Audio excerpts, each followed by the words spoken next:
What makes a person betray their country, not for money, but for belief? Is it ideology, loyalty, or something darker? Two spies, two nations, one Cold War, but only one paid with their life.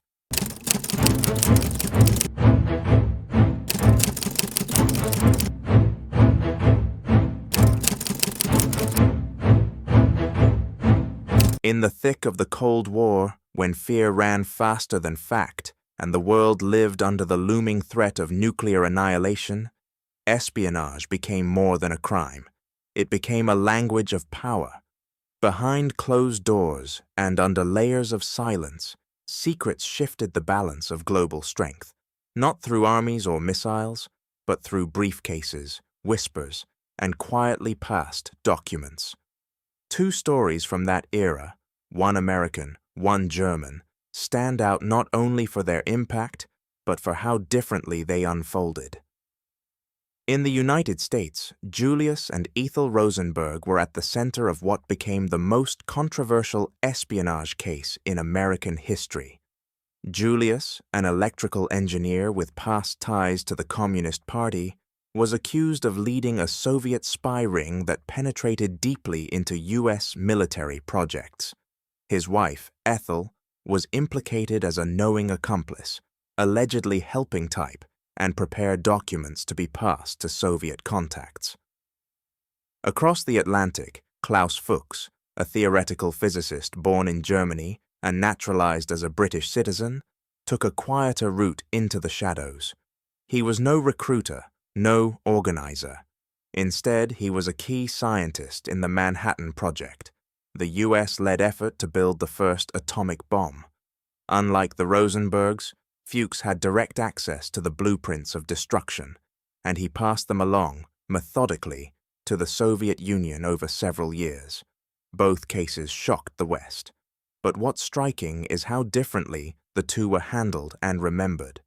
The Rosenbergs were arrested in 1950, tried in a courtroom steeped in anti-communist paranoia, and executed in 1953, the only Americans ever put to death for espionage in peacetime.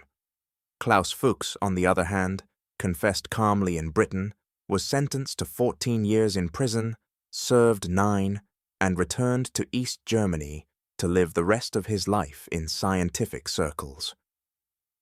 Experts today still debate whether Ethel Rosenberg was a true participant or a victim of legal pressure. Julius's guilt, though strongly affirmed by later declassified Soviet documents, was once the subject of fierce public controversy. Fuchs's case left less room for doubt. His confessions, confirmed by decrypted Soviet communications and post-war disclosures, showed he had passed highly technical information that helped the Soviets build and test their first atomic bomb by 1949, years earlier than the US expected. These aren't just tales of betrayal, they are mirror images of how ideology, access, and individual conviction shaped two of the most pivotal espionage cases of the 20th century. Yet beneath the headlines and court records lies a deeper question. What drives a man or woman to trade national secrets, not for money, but for belief? And what makes one act of espionage more dangerous than another? Julius Rosenberg didn't wear a uniform, but he understood how systems worked: electrical, bureaucratic, and human. He was an engineer by training, but his skill lay in building networks. According to US intelligence and Soviet archives released decades later, Julius began recruiting individuals with access to military secrets as early as the mid-1940s. His most notable recruit was his brother-in-law, David Greenglass, a machinist working at Los Alamos, the heart of the American atomic bomb program. Greenglass provided sketches and descriptions of the bomb's inner workings, which Julius then passed through intermediaries to Soviet handlers. The information wasn't always technically precise, but it was enough to raise Soviet understanding of the US nuclear arsenal. Ethel's role has always been more ambiguous. Prosecutors claimed she helped by typing critical notes and encouraging her brother's cooperation. Soviet documents later suggested her role was less active than Julius's, but not entirely absent. Whether she was a key conspirator or collateral in a political message remains unresolved. What is clear is that her silence, her refusal to testify against her husband, became one of the trial's most defining and polarizing aspects. In contrast, Klaus Fuchs operated alone. He didn't build networks, he didn't recruit, he simply handed over the most sensitive atomic secrets in the Western world. As a physicist working directly with the Manhattan Project, Fuchs had access to technical details far beyond what Rosenberg could ever reach. He provided Soviet agents with precise data on bomb design, including the method of implosion used in the plutonium device tested at Trinity and later dropped on Nagasaki. His reports were so accurate that Soviet scientists later confirmed they had advanced their own program by at least 2 to 3 years thanks to Fuchs's information. Fuchs justified his actions with ideology. He believed that the world would be safer if no one country, especially the United States, held a monopoly on nuclear weapons. He said he feared American dominance, not out of hatred, but out of balance. His betrayal was calm, methodical, and calculated. Unlike the Rosenbergs, who were driven by both belief and family ties, Fuchs acted purely out of what he claimed was a global ethical responsibility. This difference in motive is critical. Julius saw himself as part of a cause. He believed in the communist struggle, the fight against fascism, and the possibility of a better world through a global proletarian alliance. Ethel's motives, though more difficult to pin down, seemed tied more to loyalty than ideology. Fuchs, by contrast, framed his betrayal as an act of peacekeeping. He didn't deny his guilt. He admitted everything, signed detailed confessions, and expressed no remorse, not because he lacked conscience, but because he believed he'd done the right thing. Yet for all their differences, they shared a common thread. None of them acted for money. No promises of luxury, no bags of cash, no offshore accounts.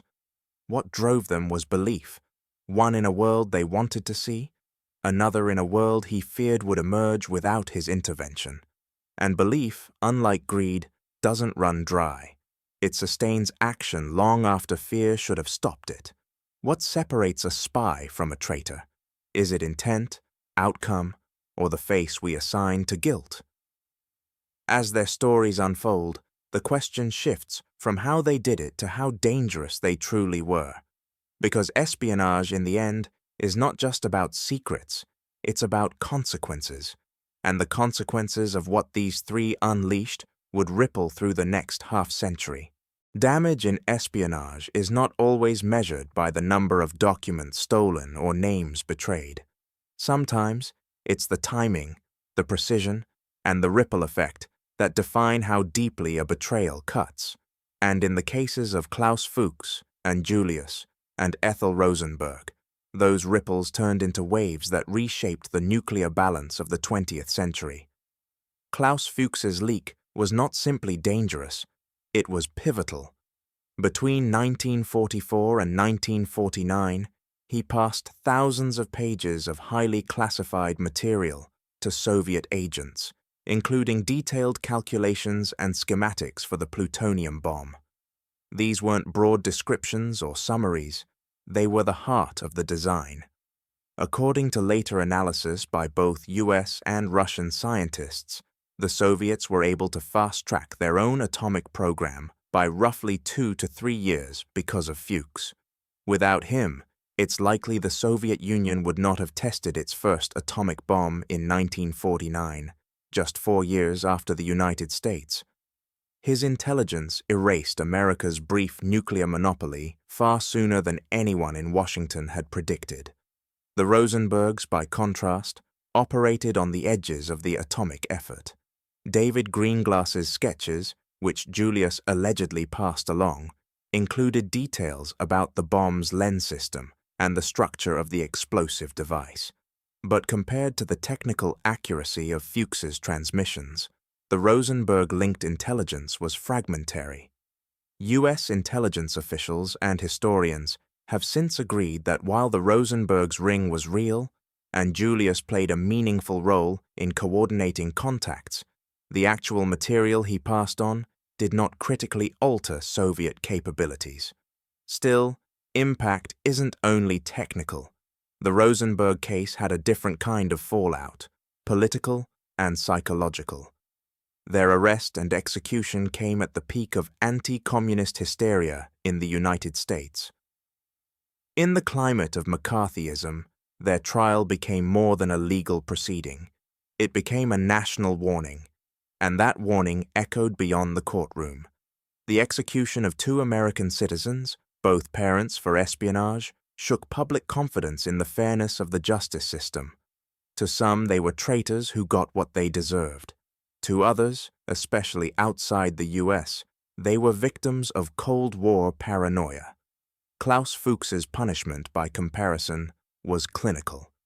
After confessing in Britain in 1950, he was sentenced to 14 years in prison, the maximum for espionage not involving violence. He served 9. Upon release, he returned to East Germany and resumed scientific work. There were no executions, no national outcry. The contrast is striking. One case incited global protests and diplomatic tension. The other slipped quietly into history. From a professional intelligence standpoint, the danger Fuchs represented was strategic. He enabled parity. He handed over tools, not just ideas. Rosenberg's ring, meanwhile, posed a different kind of threat, one rooted in domestic instability. It exposed the vulnerability of internal security, the ease with which ideology could cross into action, and the thin line between dissent and treason in the eyes of the state. For intelligence services, the lesson from Fuchs was tactical. Security clearances and vetting processes needed to account for ideology, not just behavior. From the Rosenbergs, the lesson was cultural. The enemy could look like a neighbor, speak your language, live in your city, and still believe in your downfall. And so the question remains, who was more dangerous? The man who helped arm the enemy with nuclear weapons, or the couple who reminded a nation that betrayal can wear the most ordinary face? The answer depends on how you define danger. If it's measured in megatons and timelines, Fuchs wins without contest. If it's measured in fear, in what drives a society to turn against itself, then the Rosenbergs might just claim that title.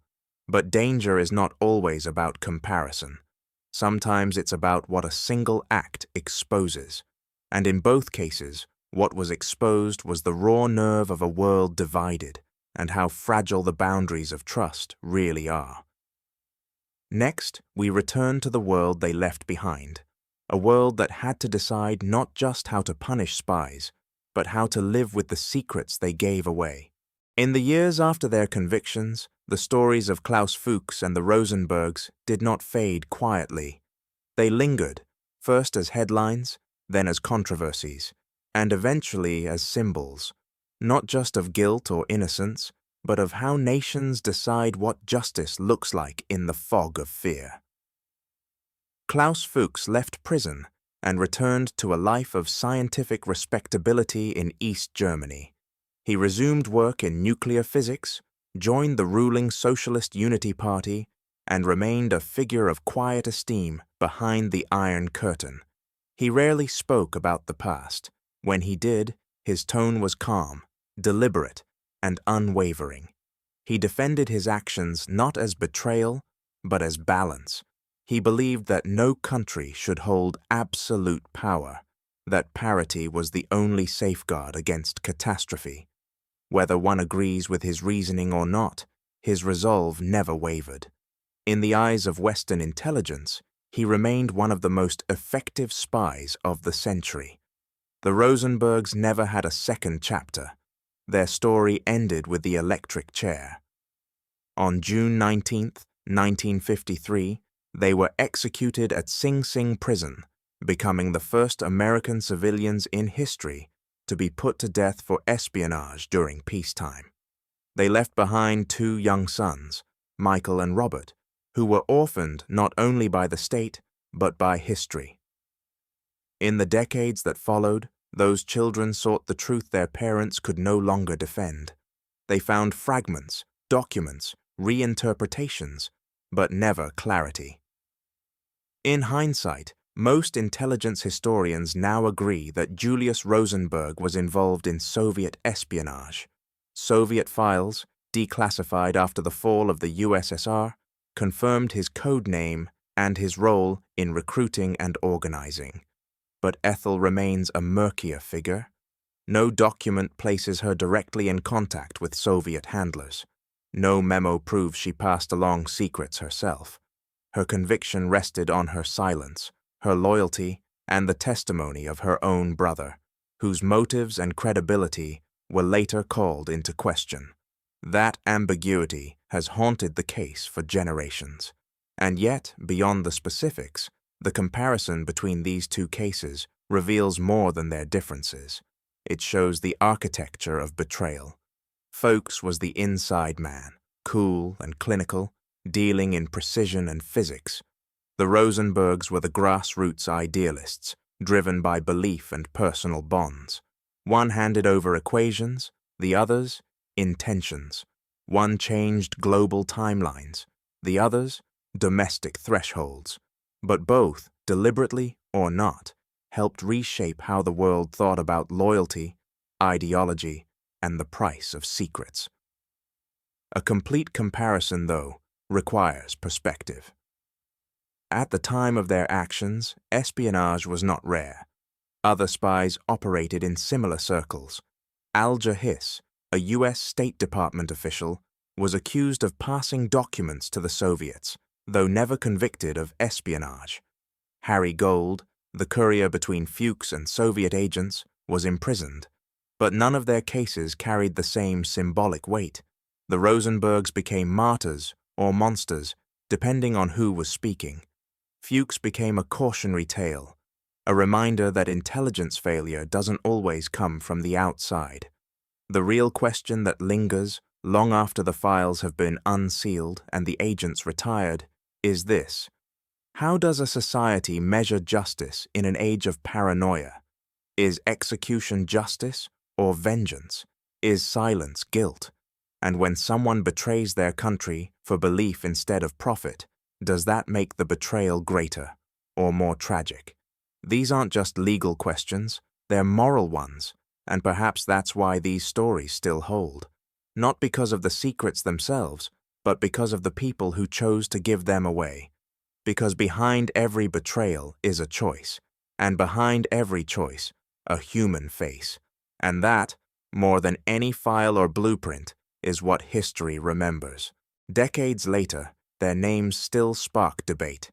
Was Klaus Fuchs the most dangerous spy of the century, or just a man trying to prevent a nuclear monopoly? Were Julius and Ethel Rosenberg truly traitors, or victims of Cold War hysteria? You decide. If this story made you think twice about loyalty, power, and justice, hit the like button, subscribe for more stories from history's hidden files, and tell us in the comments, is betraying your country ever justifiable if you believe you're saving the world?